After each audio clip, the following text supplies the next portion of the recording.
everyone! In today's video we're going to be painting purple coneflower. It's one of my favorite flowers that I always grew in my garden up north. This summer my friend Daryl was up there and she took all kinds of beautiful pictures of all the flowers that we can't grow down here in Florida, but at least I can paint them and kind of makes me relive my garden that I had up north, if you will. Anyway, here's the painting that we're going to do. As you can see, I've only painted the inside rectangle here, but I've illustrated the whole page. So it's something new, something kind of contemporary, a lot of fun to do, and something that's easy and you can do it in just a few hours. So get your supplies and let's get started. Okay, here we go. You can see I've already illustrated it all with my micron pens. Now I'm going to put some masking fluid on. This is the brand I'm using. And I'm just going to put it on with a toothpick.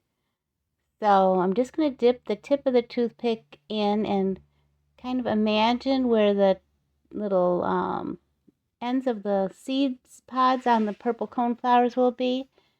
And I'm just dropping on a drop and then dragging it out a little bit to a point.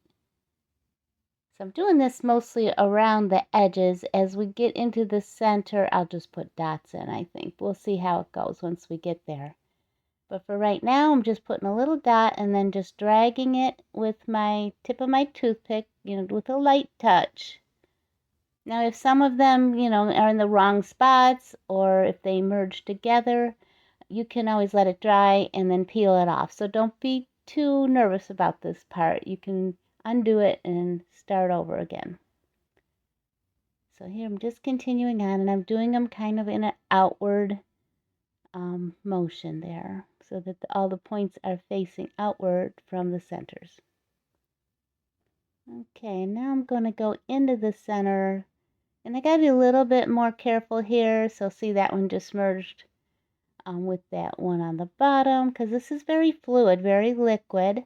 So just got to be careful, but like I said, if you do make a mistake, you can let it dry and then just peel off that little part that was the mistake. You don't have to do the whole thing over again. So I'm just putting dots right in here without pulling it out to a point.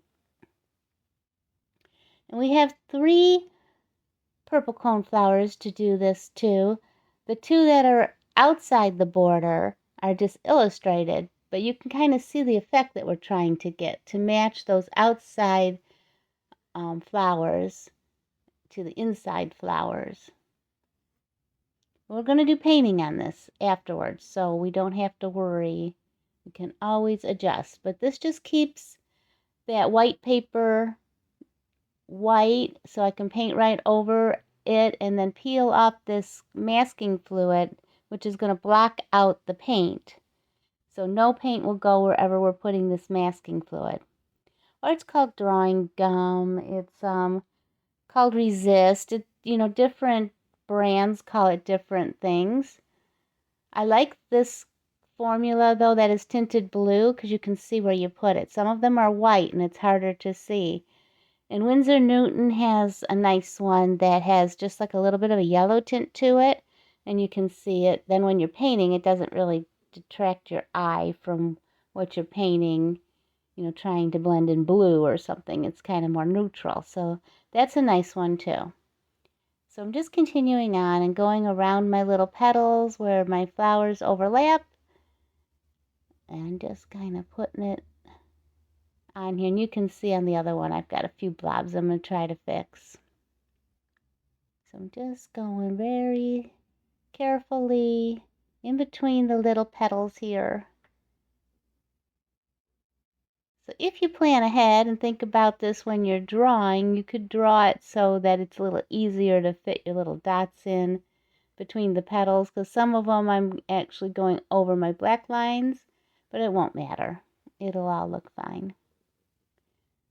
So I'm trying to blend them down a little bit. I'm trying to use a little bit less masking fluid than I did on the first one, just to keep those dots a little bit smaller. Now that I'm looking at the outside flowers outside of the border, I want to say.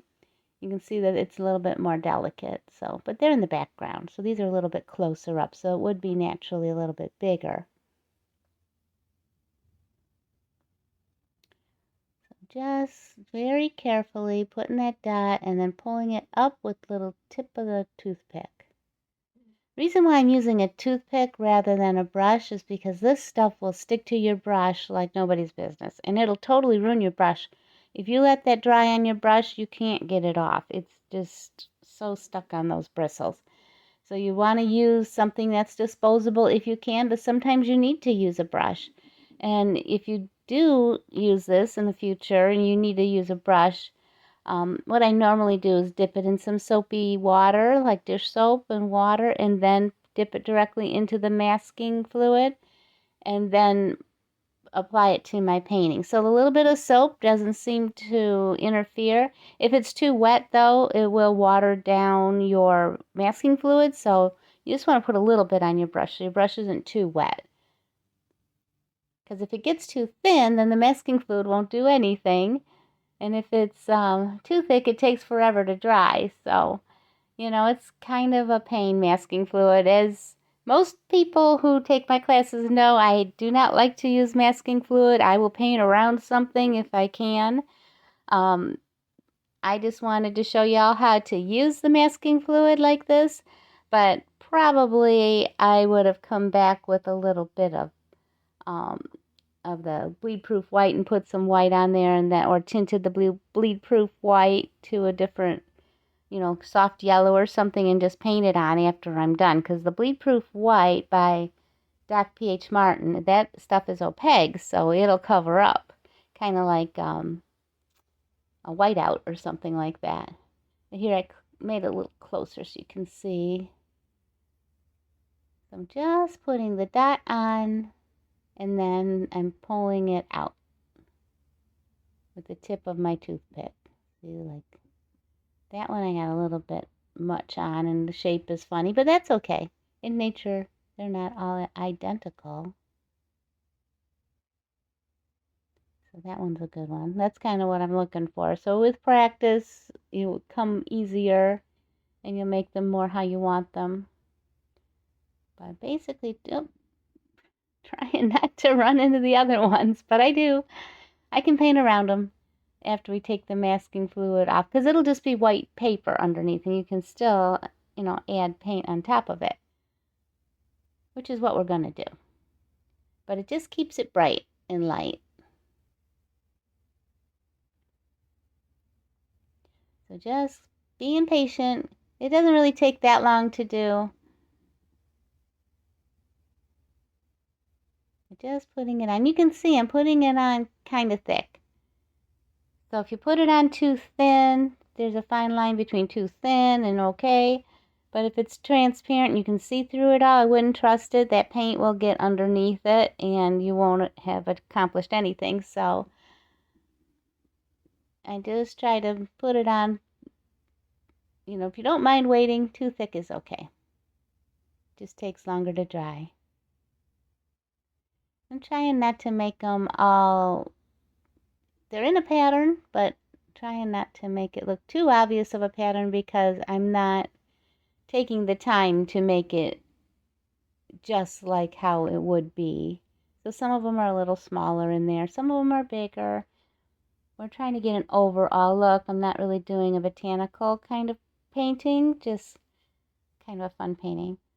Yeah, you can see there where I went too far, but there's the picture of the photograph that I'm going from. My friend Daryl, she was up north, I think Chicago area, and was taking pictures and put that on Facebook. So she said I could paint it.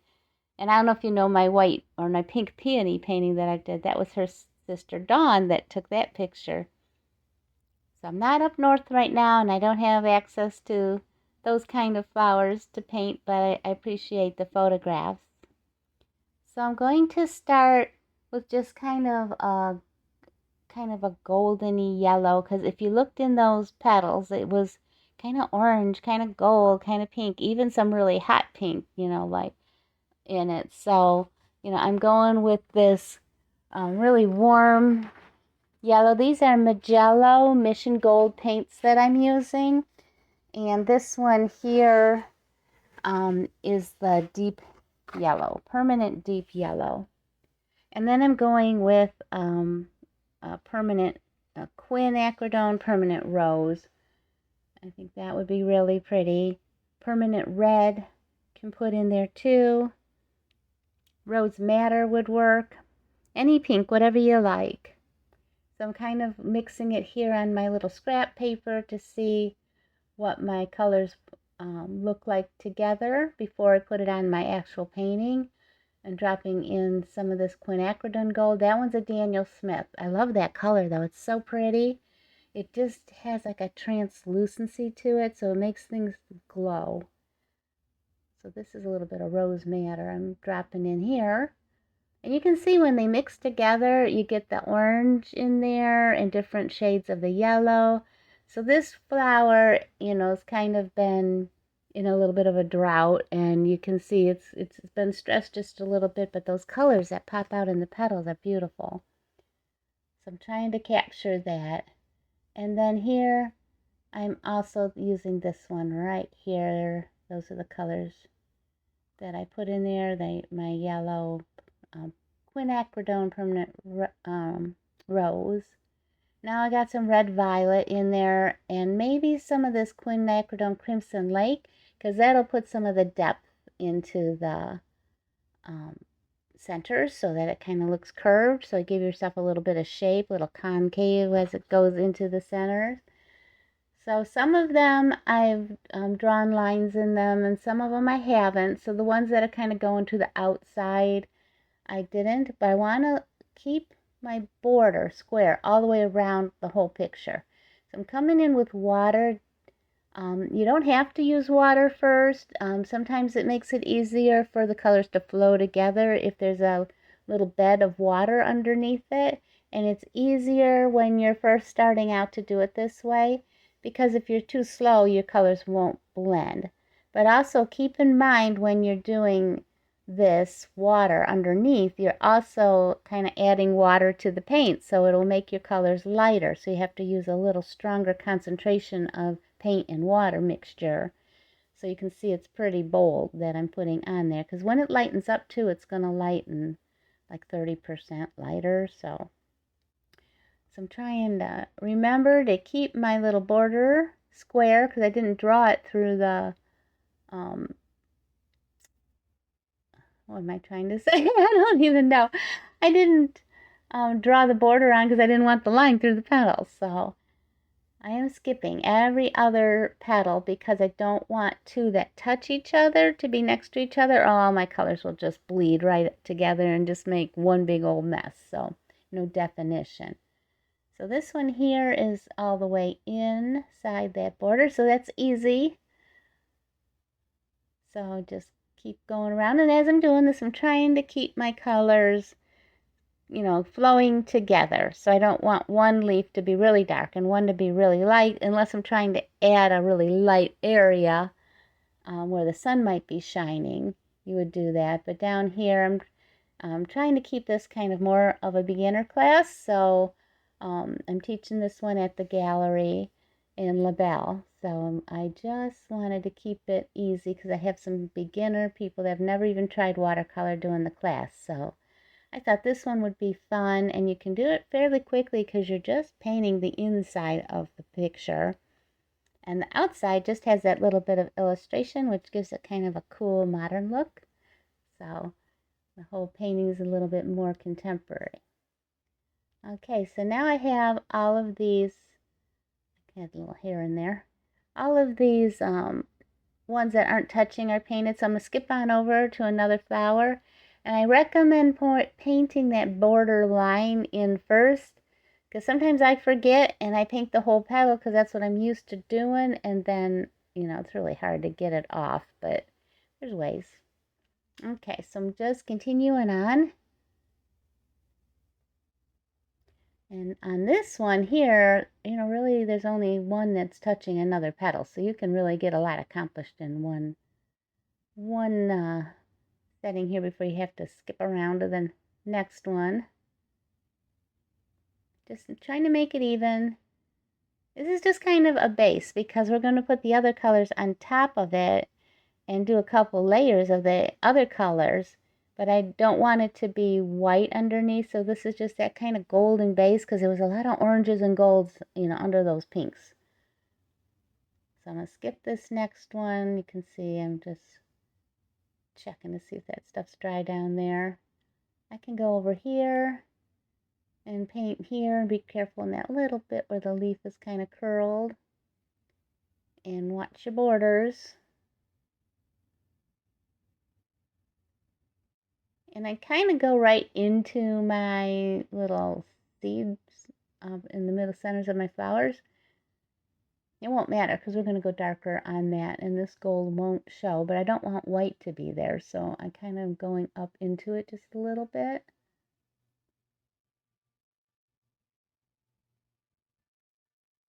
A little bit of too much water there. If you get too much water, so I'm going to mop it up, no? If you get too much water, it'll make the color light for one thing, and another thing, it might overflow over to where you put it. So the concept of this is if you paint it wet and then you put wet paint on there, the color will only go where the water is underneath. It'll stop like a dam right at where the dry paper starts. So don't put too much water because then when you go to put your paint on, you're adding more and, you know, just, you know, has to go somewhere. So it'll start going outside the border that you want. So water control is the main thing with watercolor. That's what you kind of have to get the feel for. And it's not the first painting that you do. It's going to take practice in order to kind of get that feel for how much water to put in, how much pigment, you know, paint to put in, you know, when to use, you know, a drier paint, a thicker paint, or when to use a really light, transparent paint. So all those things come with practice. I can kind of help you and show you what I'm doing here, but, you know, don't worry if it doesn't turn out the first time. You've learned something from it, and just the next time you'll know better how to do it. So my aim in teaching these classes is to teach you different techniques that you can use, and also yeah, just to learn how to paint on your own. So you'll, you know, not have to take a step-by-step class every time. Eventually you will know what to do and just paint all by yourself.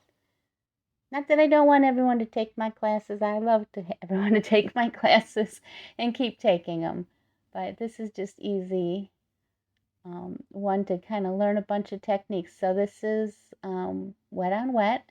So that's the first technique, wet on wet. Well, and masking fluid. I guess that's a technique too. So this is the second technique. So you see if I put too much pigment in there, you can just mop it up with your brush. Clean your brush first though, so you're not adding more paint. And then I kind of wipe it off on my little sponge I have sitting next to me. I always wipe my brush on either a stack of paper towels or a little sponge or something absorbent.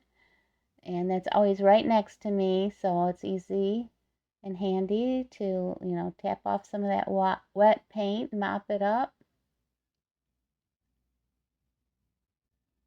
So now that I have painting for a while and I can paint quicker, I would not do this step of the wet on, or the water with the wet paint, wet on wet.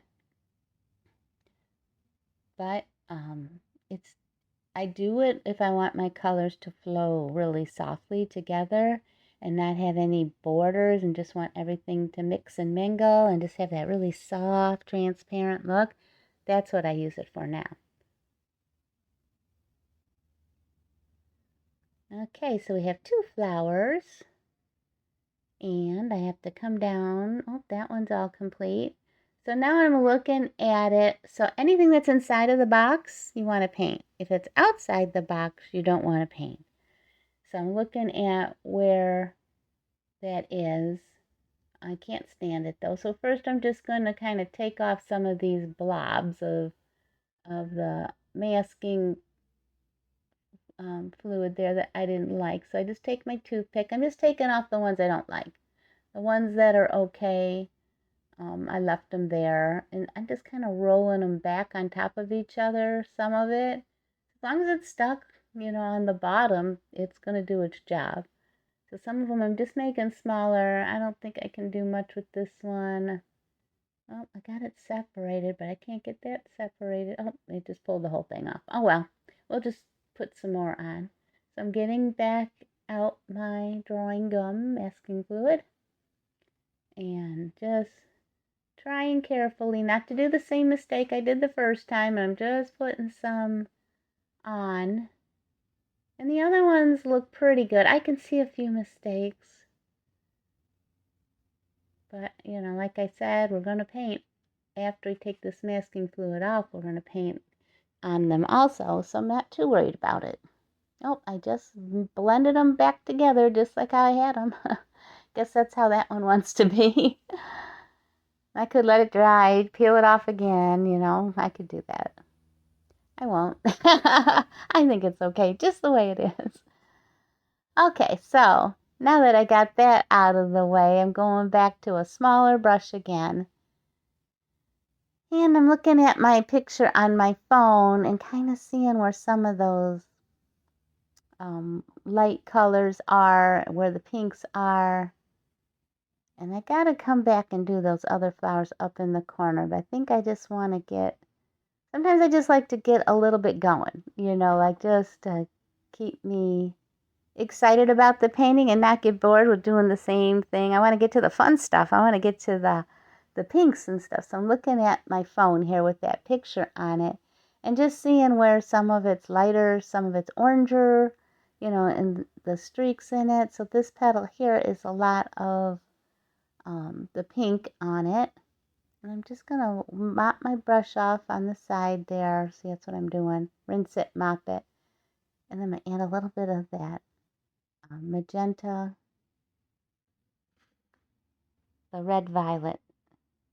And then I'm just coming over and just adding some little veins of the petals in with that. So it's damp still. So the paint that I'm using to do this with now is a little thicker. So just on the damp paper, and then I put thicker paint. It'll soften out a little bit, but it won't totally disappear. And now I'm just taking my toothpick and just drawing some little grooves in there. And then when you paint over that, or sometimes it'll just flow right into it, it'll make a line for you. So that's kind of a little trick, kind of a fun trick. So you kind of etch it in. I'm using a toothpick. You could use a bread tie, the little plastic square things. That works good. A credit card that's expired, and you chop them up into little pieces, and you got a whole bunch of these little tools. Metal nail file. So once you have to do it while it's wet. If you do it when it's almost dry, you'll just scrape the paint off, and you'll have a white line. So that's another technique. It's good for doing fur, where it can't be totally dry, but when it's almost dry and you scrape it like that, the paint will come off and the paper will show through. So as I'm painting the petals, I'm putting in some of the yellow, some of the pink, some of the red violet, just letting those colors kind of mix together.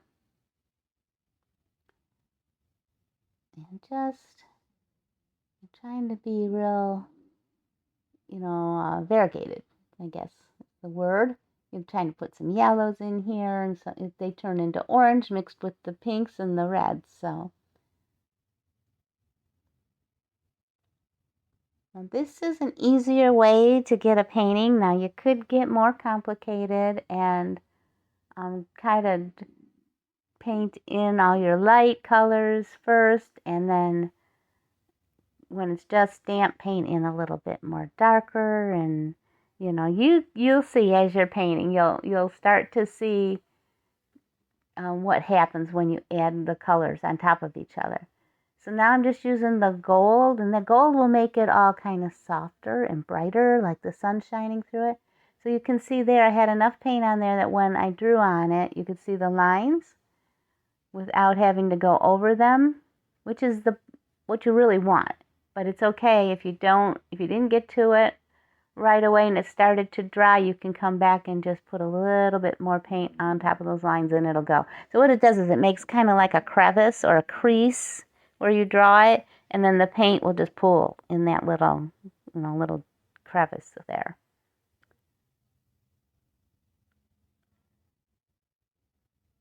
So I'm deciding now that it's a little too dark on that one side. So this is going to be my sunny side.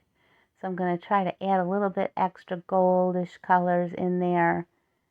Not cover them all up like I did on those first 3 petals. So I'm trying to get a little bit more of the golds in there. A little bit more of the contrast. So I'm just drawing in some streaks. There's a lot of streaks and textures in this picture, this photograph that Daryl took. In these flowers, you can see, because like I said, they're kind of not the healthiest, I guess. So they look like they're shriveled a little bit. And I just taken water on my brush because I want to brighten it up a little. I think it got too muddy.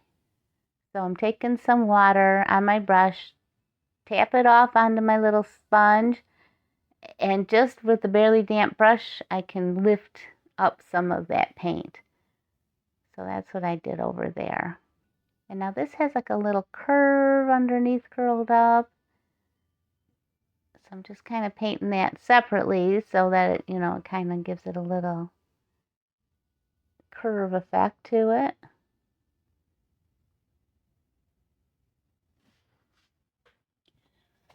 Now see, when I put that toothpick in there, it didn't show at all, but I'm just taking some paint, adding some of my little streaks, and now softening it just with water. My brush just has a little water that's been wiped off the brush. But now that I have those little creases from the toothpick in there, you can see those lines much more defined. Just kind of touching it up a little. There we go. See them popping out? Want to lighten up that little bit right there on the curve. There we go. Now I'm going to come back up to this one over here. And this is on the darker side, but it's kind of leaning towards the sun just at that top edge. I'm trying to think in my head to leave that to be a little bit lighter. So I'm put a little gold in there, a little bit of opera pink. That's what I was missing. I needed some opera pink, which is that really hot pink, like it's kind of fluorescent, but look at that, gives it more of that color that the purple coneflowers have. So they're not really like a purple, they're more of a purplish pink. They're also called Echinacea. So fun little fact, if you take like 2,000 milligrams of Echinacea when you just start to think you're getting a cold, and keep doing that, I think every 3 hours or so, it'll like make that your cold go away and not ever develop. Kind of like zinc, same kind of effect that zinc does. Now, I'm not a doctor or anything like that. That's just worked for me. So just a little herbal remedy that my friends that are do things more homeopathic, that's what they told me how to do that, and it really worked for me. It doesn't work for everyone though. But it's one of those things, just like, the Zicam and stuff. If you don't do it every 3 hours, it isn't going to work for you. And a lot of people will say, oh, it doesn't even work. But, you got to follow the rules. And it works. At least on a cold, not on a flu or anything. Anyway, I'm not a doctor, like I said. Do it if you want. Don't do it if you want. Give it a try. Okay, so now I'm coming in and just continuing on, filling in my flowers petal by petal. Of course, still not doing the ones that are touching the wet ones, because otherwise I'll ruin everything I did and it'll all blend together. So I'm leaving some of that yellow in there, putting in some of that opera pink. Don't worry if you go out of the lines a little tiny bit. We're going to put a background on and that'll blend in there and you won't notice. I'm putting some of that deep yellow, permanent deep yellow, kind of brighten it up. I have a fan on over my head and it's drying my paper so fast. So my little lines aren't showing up. I have to go over them with a little bit of water to pop them out. And this video to sped up a little bit so that you don't have to sit here for 6 hours while you paint this painting. It'll take you longer than what this video is. I'm just kind of putting in my darker streaks. So I'm changing my method a little bit as I go along just because I can see what is working and what I like better. So now I'm just coming in with some water and just blending. And then some gold or yellow, that deep yellow. A little bit of opera pink. Gotta be careful with that opera. It can be so shocking that it really stands out and that's all you see, but it's really pretty color.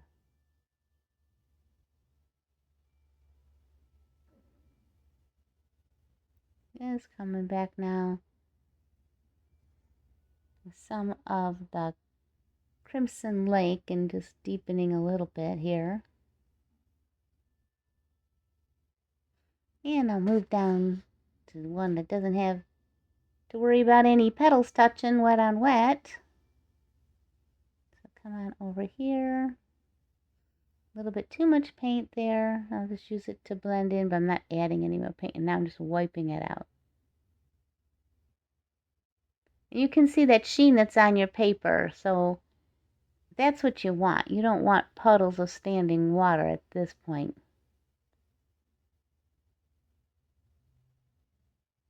Adding a little bit of gold. And you can see it kind of all mixed together, so I'm coming back in. And see how when I had enough paint on it that time, when you draw like that, you don't have to come back up on top of it to make it shows up on its own. And I just added a little bit of that opera. Give it a little pop. And then the red violet in the center, and then maybe underneath that curl of that leaf, it would be a shadow. I like to paint my shadows in as I go, and I also like to mix my colors on my painting, if possible. Not always. But I just kind of like how it looks better when you just dab in a color a little bit here than mixing it first. See how it mixes it together right there on that page. So I'm getting an orange in there, which I didn't use any orange. It's just the two combination of that deep yellow and the rose madder or the quin rose, whichever one. There's my opera. So see, it all kind of blends itself. It makes new colors, and then it keeps them fresh and crisp this way. So a lot of times when I mix it on the palette and then come back to paint with it on my painting, and then I add another color next to it, and then you try to blend it, and I think it's too many colors and it gets muddy looking.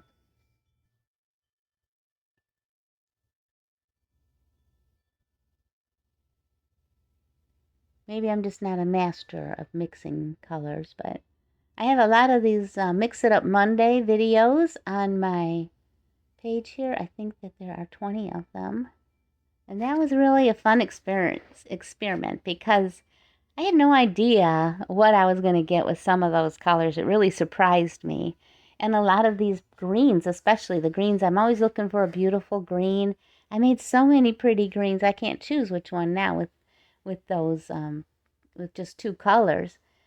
So just different proportions of those, of the same two colors made such pretty greens on some of them. So you'll have to go back and look at those videos and then save your color swatches that you make. And you can make a little book or a little file or pin them on the wall so you can just look at them. Just depends on your studio space. Might not be so good on the kitchen table, but just stick them on the walls in the kitchen. I don't know. I wouldn't mind, but people that don't paint might think it's weird. I'm a little weird. You see what I just did? I just noticed. Oh my goodness. I painted right outside the box. And I got a lot of paint on there. So now I have to figure out what am I going to do. I can't go back and paint all the rest outside the box. You're going to see that line in between. I think what I'm going to do, I don't know, I got to think on it here, but I think I'll let it dry a bit. I'll probably try to lift it with just some water. Yeah, just water. Let's see what that does. I'm going to come and take some water and paint it on there. Try not to let it go too much outside of the line there. Take some clean paper towel. Yeah, it took a lot of it off. Let's do it again. Let's see if I can get some more to come off. Get a little bit more. I wish I didn't do that because, you know, the outside, it's kind of the look that there's, oh, got some more off. I don't think it's going to come all the way off. I think that that red is going to stain too much. This is called a scrubby brush. Really don't like to use them, but I don't know what else to do. But you can see it is just takes that first layer of the paper off. So you can see the little bits of paper curling up onto my page there. You got to use it with water. But that's pretty good, but not good enough. This is a Mr. Clean Magic Eraser.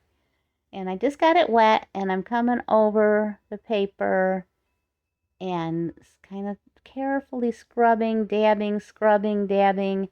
At this point, you know, I've already roughed up my paper with the scrub brush, little scrubby brush, which does have really stiff bristles, but, you know, worst case scenario, you know, I guess it's better than nothing. So I'm getting most of it off here with the magic eraser. It's also taking away my ink, and when I go to draw it again, the paper is going to be a different texture. Now, even if you had to paint, we don't want to paint over that same spot. We're trying to take that paint off, but if I did have to paint over that spot, you're going to see it because it changes the texture of the paper and the paint absorbs differently. So this is okay for cleaning up a white area that you want to stay white. So now I'm taking a little bit of bleed proof white, that Doc P.H. Martin bleed proof white, watering it down and just kind of dabbing it in there. And that has a different tone than the watercolor paper. So this stuff is like white, where the watercolor paper has a little bit of a warmer color, even though I use the bright white watercolor paper. So I'm going to take water and just kind of feather it out way outside of where it's going to be. So it's okay. I mean, I think once it dries, I can see a little bit of a pinkish hue. I think I'll add some splatters at the end, and that'll just, no one will see. So that's probably what I'm going to do. So let it dry, and then I'll come back and try to fix the ink. So using this micron paper, it's dry now. It's dry. And I'm just using a number 05 micron marker. That's what I use for the whole illustration part. Because these markers are archival, and also they don't bleed. And when you paint over them, as you can see, they don't reactivate. So they're permanently down there. You can paint right over it, and it's really a fun trick. And I gotta be careful. I want my lines to match, but they're not going to be smooth because of the texture of the paper has changed. So I'm trying the best I can. I'm just kind of putting my lines back in there, and I'll have to adjust. So I always say you gotta stop and pivot at some point, always in my paintings, and there I go. I have to pivot. So I think I'll add some sprinkles in the end. Because when you add those little splatters or sprinkles on, your eye goes to the color. It's not going to see the background, probably, hopefully. Fingers crossed. So okay, so now I gotta continue on with my petals, and you can't see because it's out of frame. I'm sorry about that. I'll move it here in just a second. But you know what I'm doing. I'm just painting the ones that were next to the wet ones and finishing up because I couldn't stand it. I had to fix that petal. I had to stop in what I was doing and do that. But that's what I'm doing. I'm just fixing those petals. So I am doing a voiceover on this video because I didn't want to make it too long, because if I'm talking and painting at the same time, I can't stop and then, you know, continue on. So I like to do the voiceover. So yeah, I'm just coming back up here. So now it's such a little area. I'm not using the water underneath it. I'm just going to go ahead and paint my petals same way. as if I had that yellow underneath it. But I'm just going to add a little more yellow. This is a little opera pink. So now I'm kind of imagining where that border would be, that line in there. There we go. And I did it wiggly on purpose so that I didn't have to be real precise to stay straight. So see, little tricks like that in your planning of your painting, right? So I did that wiggly border thinking that'll be easier to paint. And then when I do the outside of, the inside of those petals where the border is, I can make it wiggly. Not have to worry about it being super straight. Just painting them in. And I went outside my border of my petal just a bit, but I'm going to use blues and greens and stuff in the background, so I'm not concerned about that. It'll cover it up. So yep, this is how I do it, just painting it straight on without the water underneath. Because it's a small area, the paint will still flow, it'll still blend.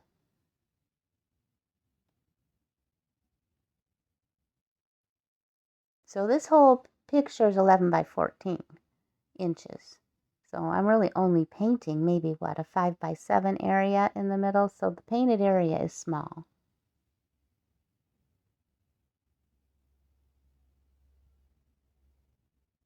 So just coming in and adding some of those little opera pink highlights in there. Wiping out some of the too heavy of color areas. Blending my colors where I want them. And then coming up here.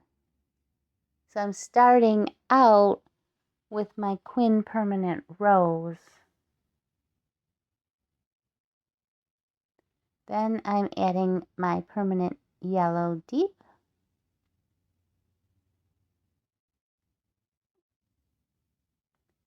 Coming in with the Red Violet. Drawing my line in with my toothpick. And I just have water on this. You can see when I added the water, it lightened the paint. That's okay because that's where the sun would be lighting it. Anyway, now carefully think about where that border would be. Really not much, just a little teeny swoop. Little tip of this petal here.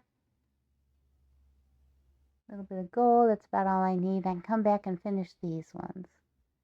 So now this one should be maybe a little darker, especially on that edge where it's underneath the other petal. So adding in my little streaks.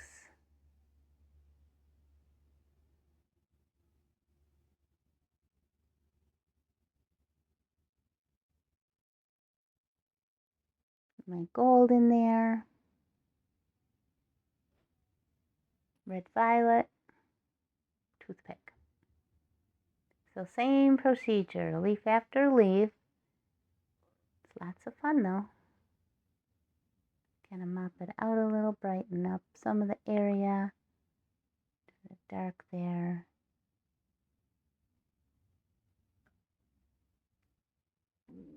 So I didn't make it as bright and sunny as the one on top of it. See that orangey edge?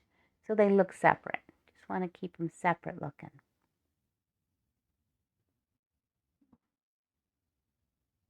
Mopping it out. Sometimes a toothpick's a little awkward to use as it's small. Anything sharp you can use.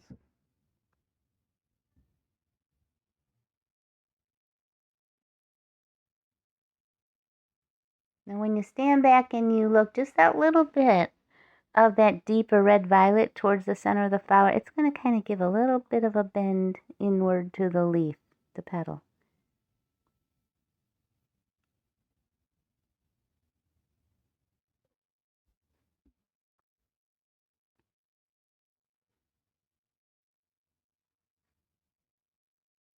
Same thing here, just wiping out a little bit of the areas, trying to get, that little variation of the colors in there. Makes it more interesting than just putting pink on it. So, have all these colors going on in here. So being careful to go around the edge of this bottom petal. So I'm going in with the gold, the deep yellow. I keep calling it gold because it's a golden color, right? Yeah, so just wiping it out, making some streaks in there, a little bit of the opera pink, give it that pink punch. Pretty color, love that color. I'm coming around, putting in my little lines in my petal.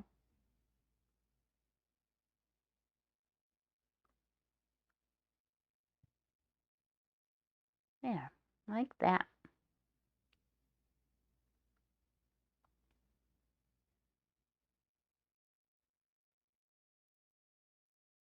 Now these videos are a little longer because I want you to paint with me. So you can watch it.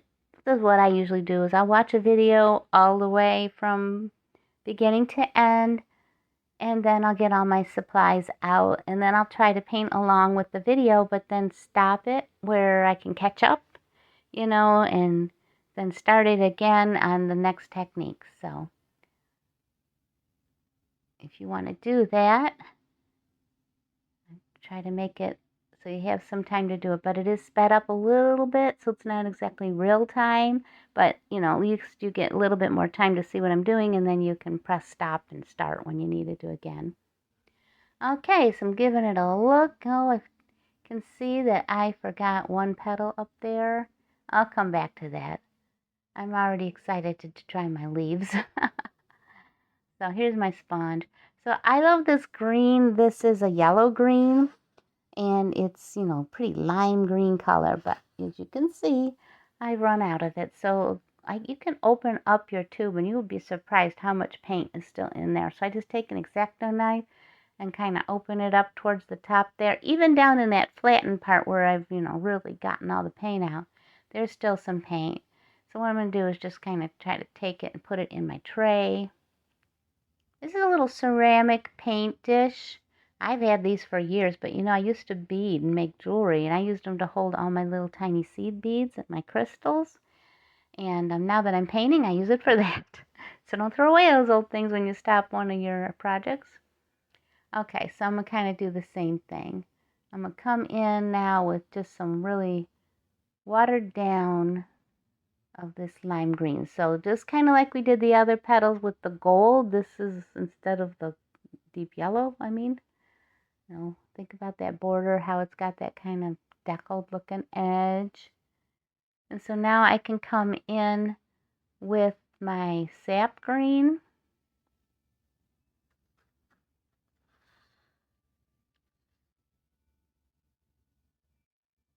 And the sap green's kind of a brighter green. So you can also put some olive green in there. So I'm kind of mixing a little bit of both just wherever I think I need it.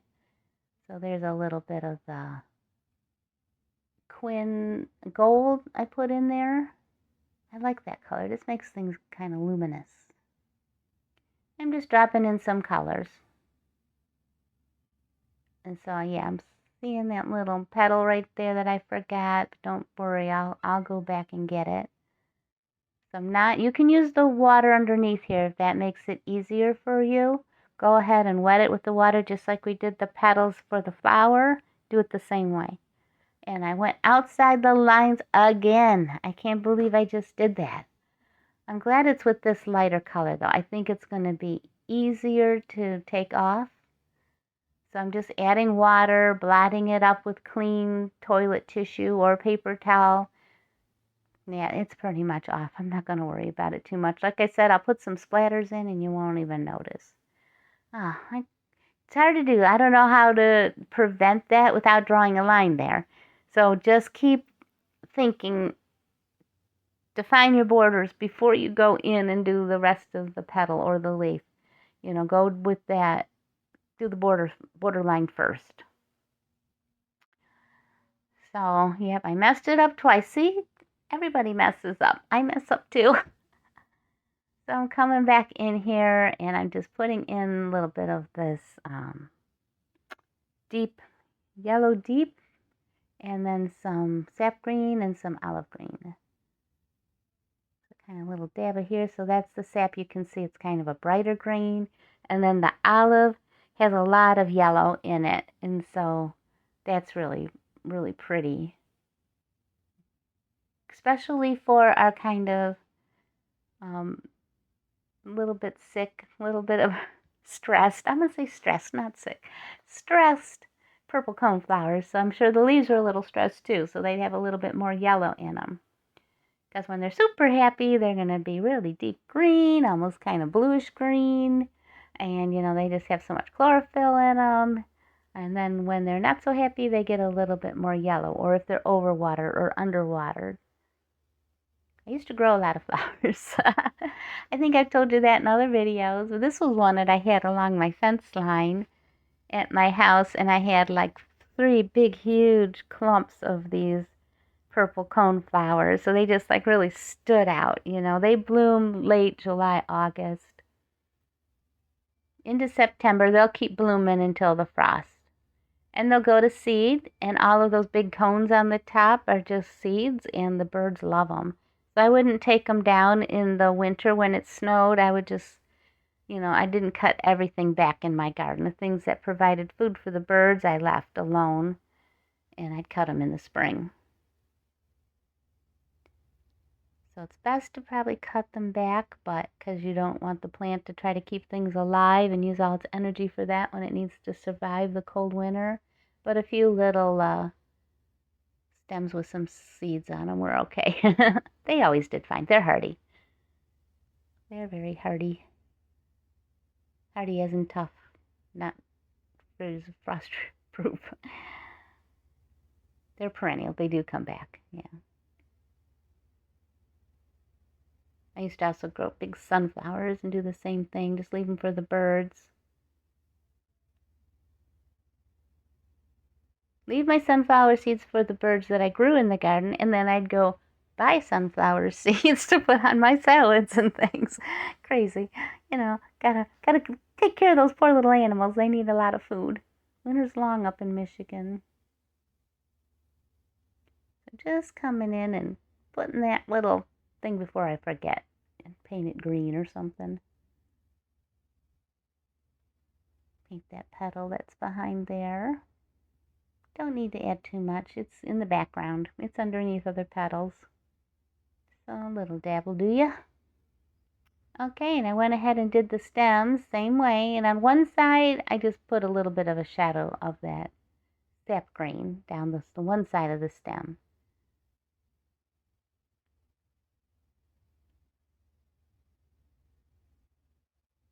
So now I am making purple. So it is opera pink and ultramarine blue or cobalt blue, and it makes a beautiful purple, prettier than the ones in the tubes. And we're going to do all kinds of crazy colors in these seed pods on the centers of these purple coneflowers. They look like they're brown or maybe black from a distance, like a black-eyed Susan.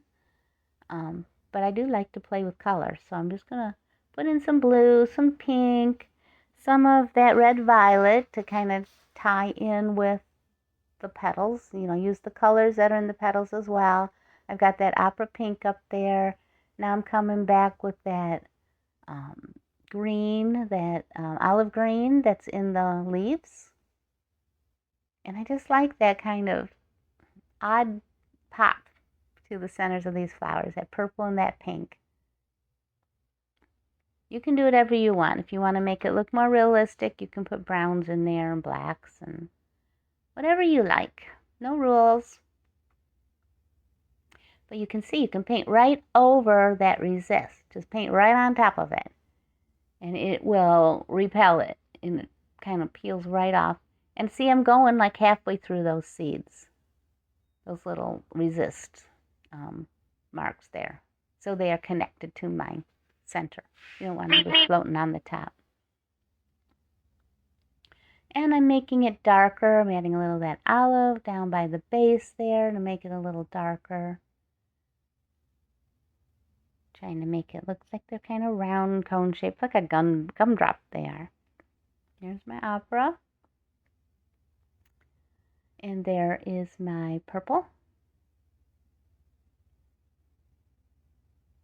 And a little bit of that olive. Coming down and around. And a little bit of the quinacridone dime. Forget. I just call it quin gold. Oh, I mixed it in and it kind of made a green with that purple. So I'm going to wipe it out. Wipe it out a little bit. Put a little bit back in of that pink. And that one's kind of underneath the ones on top, so it can be a little darker.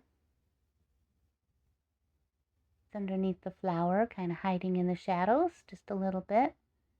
All right, so see, it kind of made a interesting center for the flower rather than just one color. I like to do that. I like to do that on my leaves a lot too. So I'm just now going to blot up some of that extra. It's just a little too muddy looking, so I want to give it a little brightness. I'm going to take away some of that paint. Yeah, some highlights in there.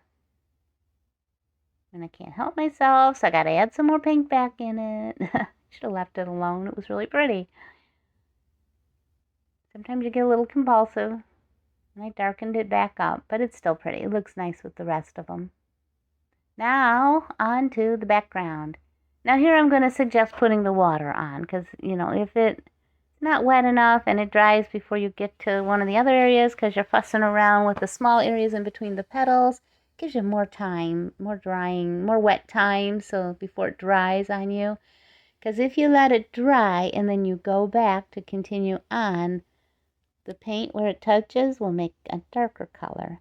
So watercolor, most of it is transparent, and so if you think about like stacking glass, like stained glass on top of each other, and you get darker colors in there, that's because of, you know, the two colors stacking on top of each other. And that's exactly what the paint will do. You know, when you go back and you paint on top of something that's already dried out, it won't blend or mix in, and it'll add double the color. That makes sense. You can see it's bleeding a little bit. I'm not concerned about it. So now that it's all wet, I'm just going to kind of dab in carefully around some of those edges, but here and there, I'm purposely leaving some empty spots. I'm going to add other colors in those empty spots. I'm not making it real solid. Now, it's going to be hard to do that in between the petals, so, you know, kind of play around with that a little bit. But when you're making these, I'm doing it section by section, so I'm not wetting the whole background. I'm trying to break it up into little manageable sections. So when I design my paintings, and when I used to do stained glass, the same kind of thing, but that's for a different reason. That's so that you can make those cuts and curves. But, you know, you make small little sections that you can manage.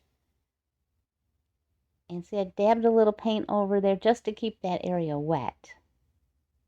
On the left here where I'm painting it in now. But at first I just kind of dabbed some paint over and then went over to another section. And here I'm trying to make it mottled, variegated look. So leaving some darker areas. Coming back in now with that yellow-green. And where it mixed with the blue, it's going to make kind of a darker, another green, you know, where it's mixed together. And, you know, just coming in now with some of my purple, a little bit of the purple. And I'm kind of letting them bleed together and just watching them, seeing what they're going to do. And then I'll come back in and mix them with the tip of my brush. I want to leave some pops of background of the color. So I'm kind of mixing it here a little bit. But I don't want it to disappear completely. I want some of that green to show through, some of that purple to mix in with it. So I'm just kind of jumping around back and forth, watching as it dries. And, you know, wherever I think I need to paint a little bit, paint a little bit. So now before it dries, I'm going to take some kosher salt. And I'm going to put it on it. If it's too wet, it won't work. If it's too dry, it won't work. So when you kind of have that in between, I call it like a satiny finish, drop that salt on there. And you have to do it before it gets too dry or it won't work at all.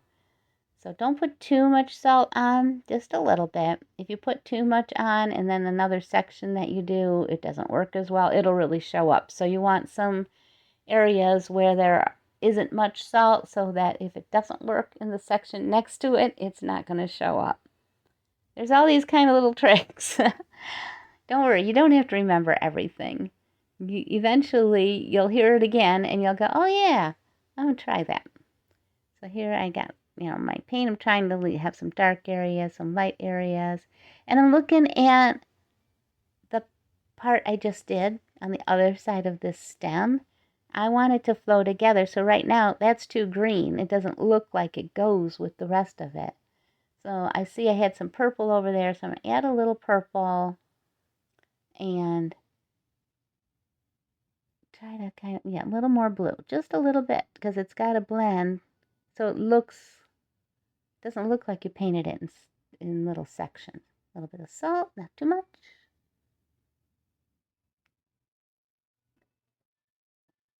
Now, see, I put it on a little too wet, and you can tell because the salt, it'll all, leave a little ring of water paint around the salt crystal. Sometimes it works, sometimes it doesn't, but it will dissolve. The salt dissolves. That's what you want it to do. And I'm using kosher salt, so this one takes a little bit longer to dissolve. But you can use margarita salt. It's really good because it's big, but it's a flaky salt. So that's a really good salt to use, but I don't have any of that. You can use regular table salt, sea salt. They all do a little bit different. So you just play, experiment a little, and see which one you like. If you don't have salt, you could use rubbing alcohol, and you'll get a different effect, but it'll still break the background up. So the rubbing alcohol looks like little pillows of lighter color in there, like circles almost, where the salt is more crystals of light color. I'll show you when it's done what the salt looks like. You got to let it dry completely, though. You can't try to take it off before it's completely dry. So it will,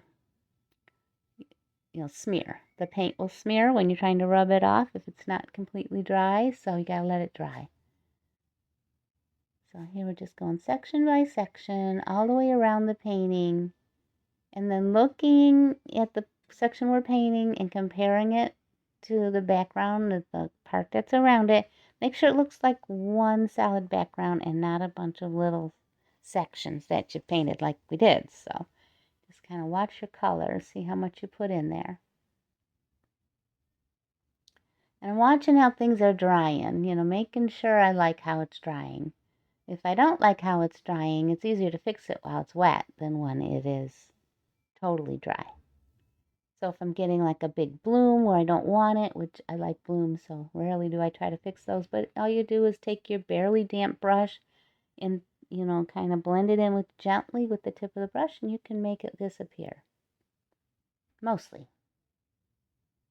Sometimes not so much, but I usually put them in on purpose because I love that look of the bloom.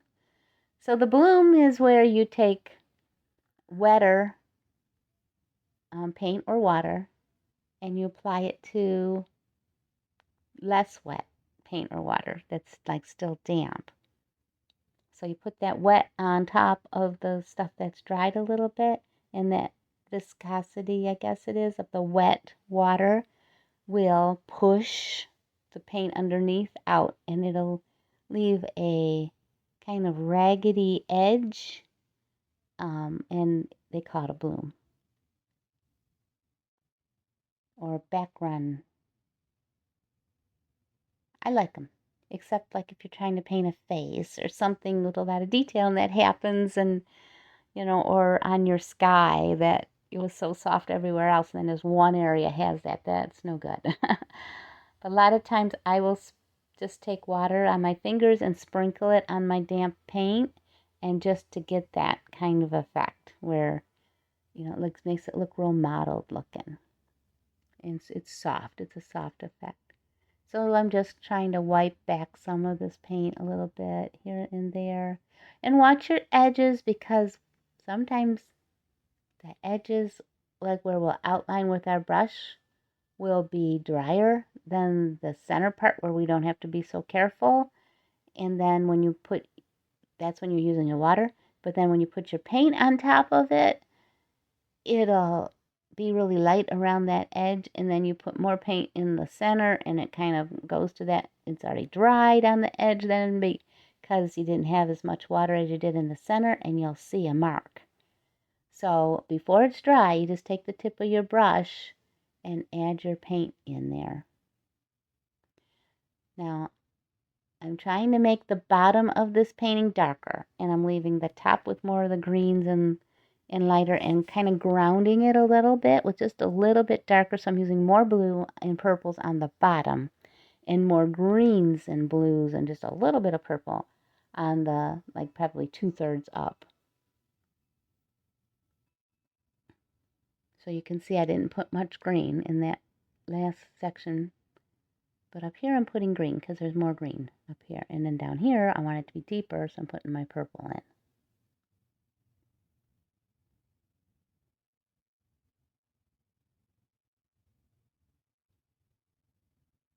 But I like these kind of mottled, muted backgrounds, atmospheric backgrounds, especially in a floral painting. It suggests that there's more going on. There's more leaves back there. There's sky back there. There's more plants back there. You could put a little bit of the pinks and the roses back there in it, and it'll look like there's more flowers in the back, even though they're not defined at all. There's no definition to them. So I'm sorry if you can hear my doggy barking. My little chihuahua always barks, but I am near my porch and somebody's driving by, so he thinks he has to, alert us and protect us all or something. I don't know. He barks. I can't stop him from it. I try and try, but I don't want to put a bark collar on him. He's so little. I just think it'll shoot him across the yard. He stops. So still putting in some of my background.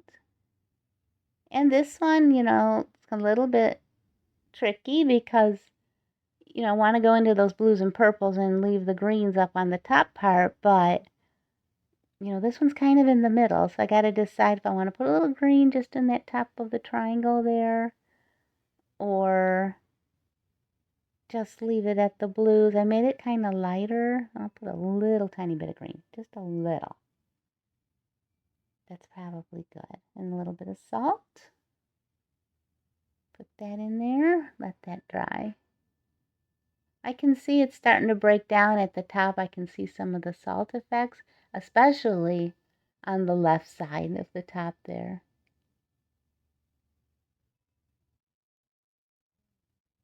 So this section right here is probably the hardest one.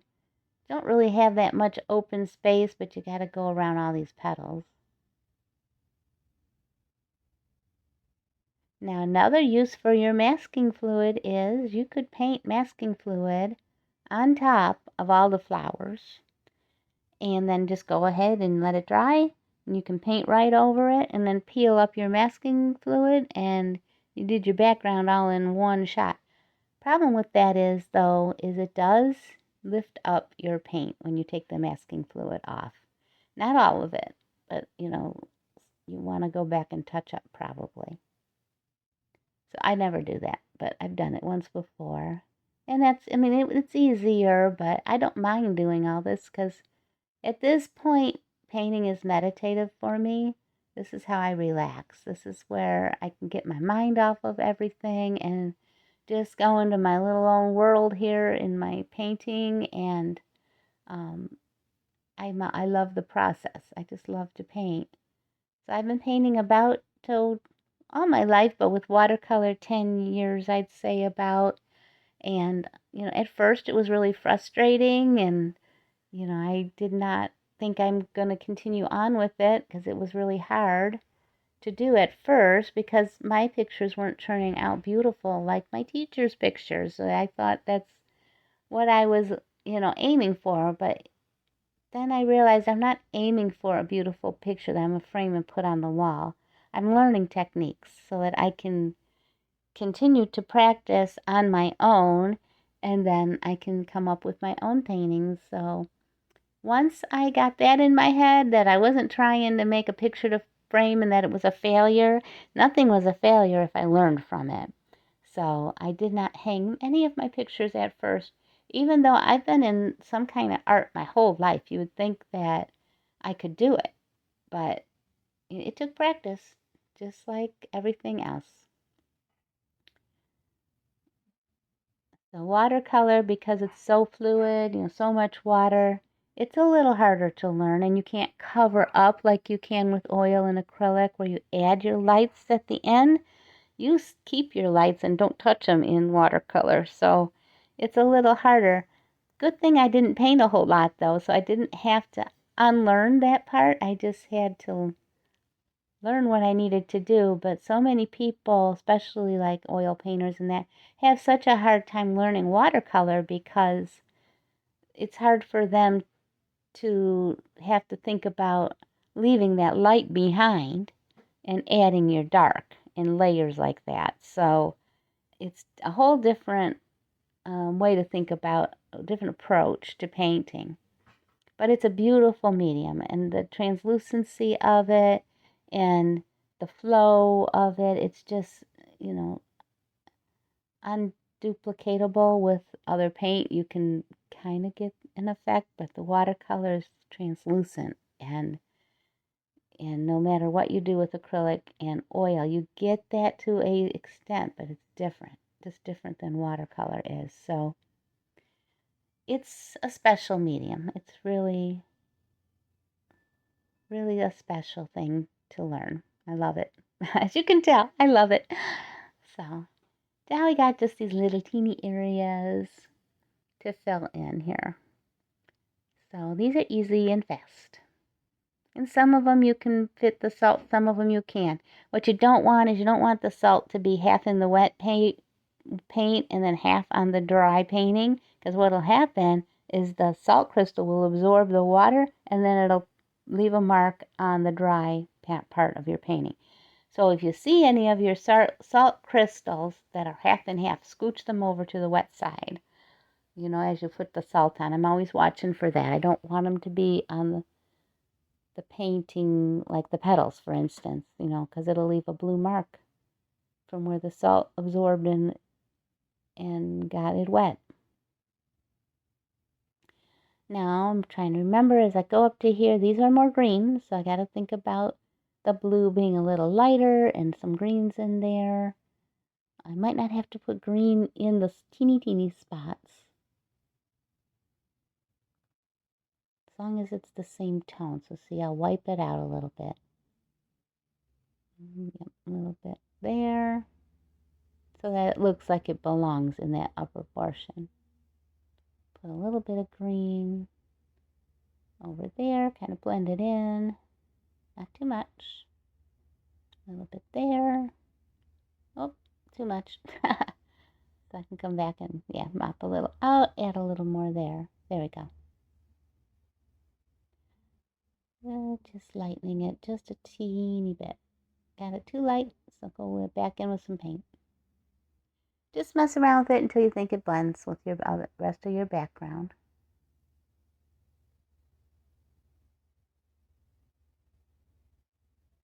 Just the little teeny ones here, but look at it, it's really, those little teeny ones will really make it all come together once you fill those in. It's like putting a puzzle together, those last few pieces. No more holes in it. I love the blues and the purples with the center of the flowers there. I think that looks really pretty. Really makes those glow. So this is a little bit more. Now my intention is to leave that corner open. That's why I didn't draw to complete the square. But now, as I'm painting it, I don't like it. I think it looks a little funny. Now if I put some splatters in that corner, but I do have to put splatters on that bottom right corner because I've got a few mistakes, so I can't really put them up there and it'll look like a square of splatters, so that doesn't look splattery at all. It looks too planned. So I am going to paint that in and then ink it, you know, too. So I'll finish this up here first.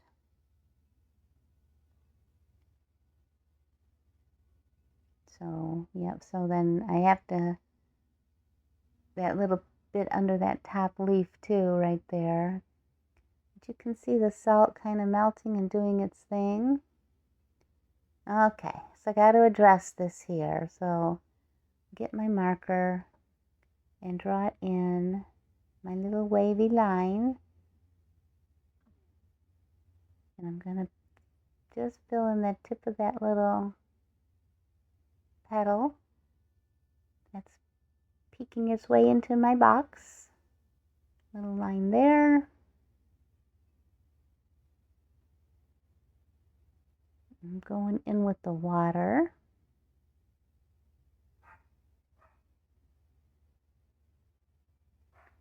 And the colors just like I did the rest of it. So easy fix.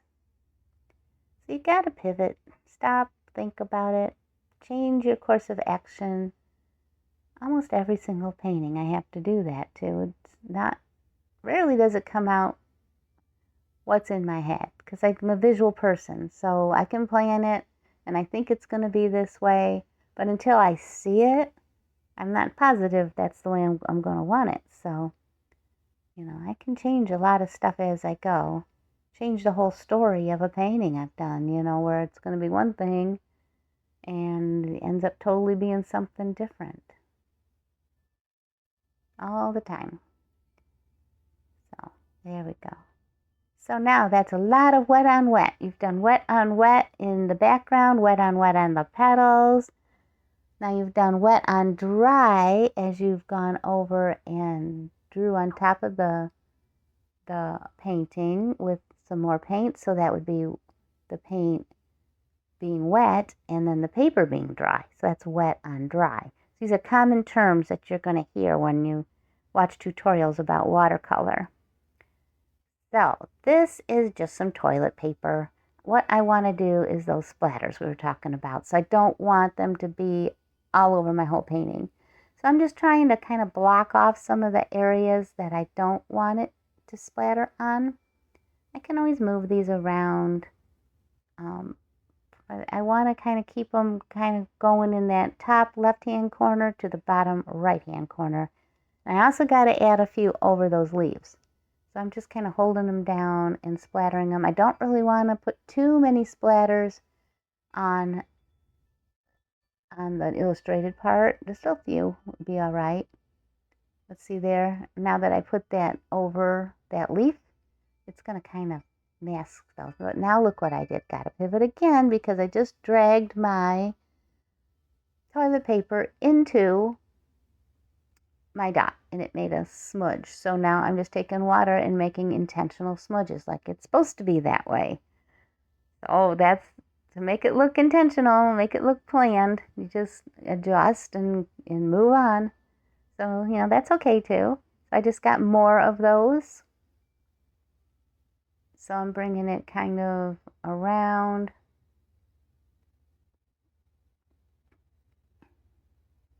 I put a few up a little higher than I thought, but just because it looked a little funny, I thought. I still kind of want a swoop of splatters, if you will, from that left-hand corner to the right-hand corner. And now I'm using all the colors that are in my painting, basically. So this is that yellow-green. I put a little bit of purple. I put a little bit of blue. See, I kind of got a swoop, swoop going. You could put it on the whole thing if you want to. I'm kind of looking at it now thinking, it looks a little sparse up there, so I got to add more. I'm always a more is better type person rather than a less is better. Not always good. I tend to get cluttered looking, so I wanted more of a definite line going across, whoosh, a swoop. of splatters. So now I gotta take some water and that'll make them spread out and be like my mistake. See that one little thing, is that a mistake? I don't know. But just dragging my paper towel through my splatter, which it made it different than the rest, so I had to readjust. And so now my painting is different, but I kind of like it. I like how that looks. It looks watery. So now it's really dry. All of the paint is dry. So I'm just taking my fingers and brushing off the salt. Sometimes it sticks. So just gently kind of try to roll it off. Try not to pick it off because it might be stuck right down to the white paper and you could, kind of make a white spot rather than leaving your background all intact. And it's got to be dry because see where the salt is going off the edges. If it was wet, it would make a mark. So it has to be really dry. Because if it goes on that white side, I'm just brushing it off here. There, add some more. So now I'm just feeling if there's any more on there. I can stop and get them off until you don't feel that salt anymore. Now we're going to take off the masking fluid and you just roll it all off with your finger, or you can use, they call it a pickup. It's like a little plastic, looks like rubber cement, or like the sole of your shoe, like a Keds or something, that kind of rubber sole. Okay, so now we take that off, and be careful. Yeah, it's better to just drop it off your painting rather than rubbing it off your hand, because there's paint on that and it might make a mark on the spot you don't want. So now you can see all that masking fluid is off and it left just the white of the paper.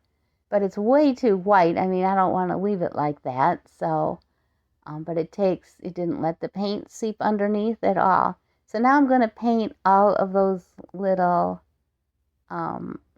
seed tops. That's what they are, like the little seeds. So I am going to come back with some gold, some of that permanent deep yellow, and I'm just putting it on. I'm not having to be too careful because this is lighter. I'm not being careful at all, really. I'm just putting it on there and then kind of wiping it back. So that's a little bit of that yellow green, a little bit of the gold. And because I'm getting it wet, I'm activating the paint underneath a little bit too. So now that's blending in with it. Or you could just take water and soften it. It'll pick up the paint that's around it. And you can just soften it with water without adding any more paint. But in this case, I want these to be kind of goldy green color. So I am just going around with some paint. And see where the blue is, it'll pick up some of that and it'll make it green.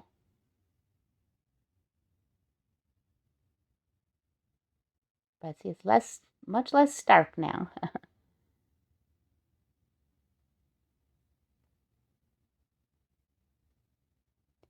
Just continuing around. And now where that blob is, where they kind of blended together, I could let it dry and come back with some paint and just paint some blue to kind of separate it in there. I don't even know if you have to though, really. I'm just coming in now with that permanent yellow deep. Picking up some of the color behind, making it a green. So now I'm coming back with that quinacridone gold. So the same colors that I used in my painting, different ratios of it. I like to do that. It makes everything, be in harmony.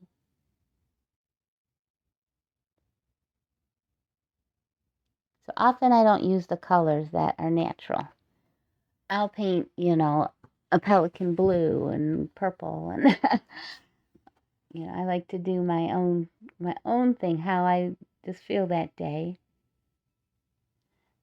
And that's what painting's all about, not only bringing you joy as you paint it and meditate and and just really relax and enjoy what you're doing.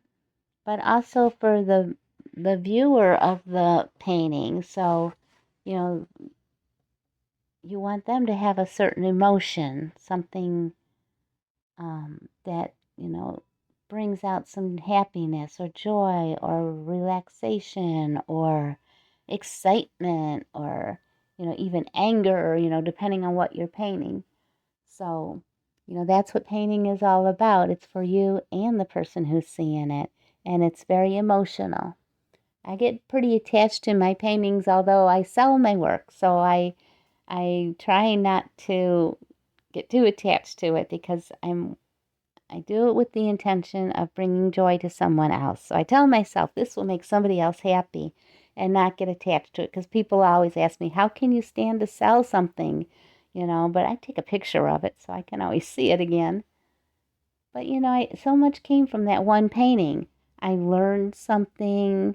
I, mental health, knowledge, meditation. It's all from that one painting. And then I get to teach somebody else how to do it. It's just really a wonderful thing to be able to be an artist.